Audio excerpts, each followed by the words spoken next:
Hi guys, welcome back to our Express English video blog. Today we are going to discuss about the differences between the American and the British English. So first off, let's start off with a little bit of history. The English language was actually introduced to the Americans by the British when they reached this land by sea somewhere between the 16th, 17th century. At that time, spelling was not yet being standardized. So in terms of speech, the differences between the British and the American English took place after the first settlers arrived in the US.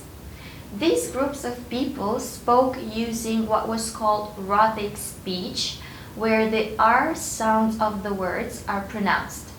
Meanwhile, the higher class in the UK wanted to distinguish the way they spoke from the common masses by softening the R. So basically, by softening the pronunciation of the R sounds, they were definitely different from the rest. So other people began to copy the elite speech until eventually it became a common way of speaking in South England. So nowadays, British and American English still have many differences. Even though if you are a native American or British speaker, there's a good chance you will learn something new here. Let's start with the spelling. The main difference in the spelling is that the British English keeps the spelling of the words it has absorbed from other languages, which is mainly French or German. While on the other side, the American English spellings are based mostly on how the word actually sounds when it's spoken. So for example, we have many differences in the word spelling of color or favorite or program or humor, which we can actually see here. So in this table, we can notice the differences in the spelling between both the British and the American English. Despite the spelling, in many cases, or actually most cases, the British and American use different words to describe the same thing. So most of the differences in the both British and American English come in the vocabulary.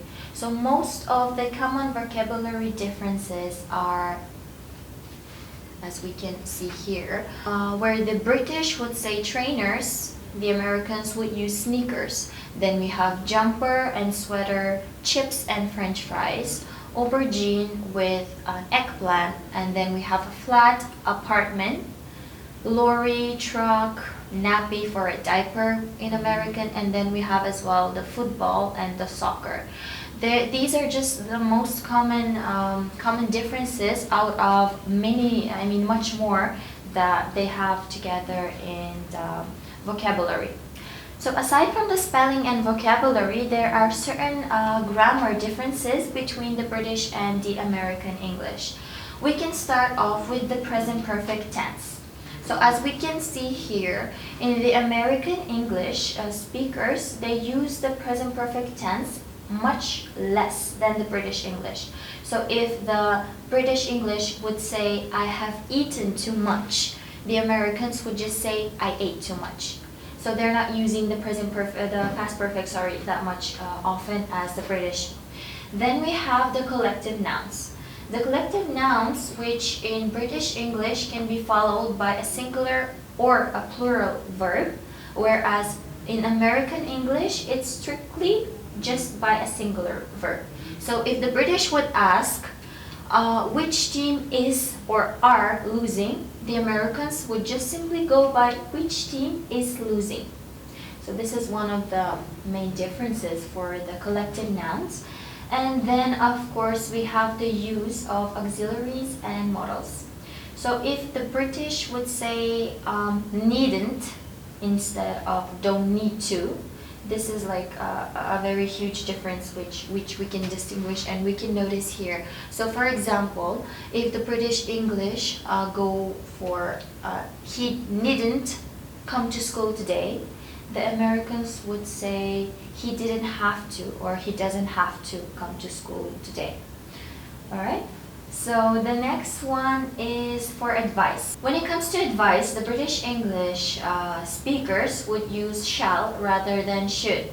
So basically, they would say, shall we invite him over? And then the Americans would just say, should we invite him over? And then last but not least, come the irregular past tense. That means both British and American English have many differences between the past simple irregular verbs and the past participle forms. So, the irregular past forms such as burnt, dreamt, and spoiled ending with T are possible in American English but less common than the forms ending in ED. So even though there may be a certain differences between the British and the American English, the two have more similarities, of course. Whichever way you go, you have someone who understands you when you talk about bangers or sausages. So which one do you use more? Let us know in the comments. Hope this video was helpful for non-native English speakers as well as the native English or British ones. Please don't forget to share the video. See you soon. Bye-bye.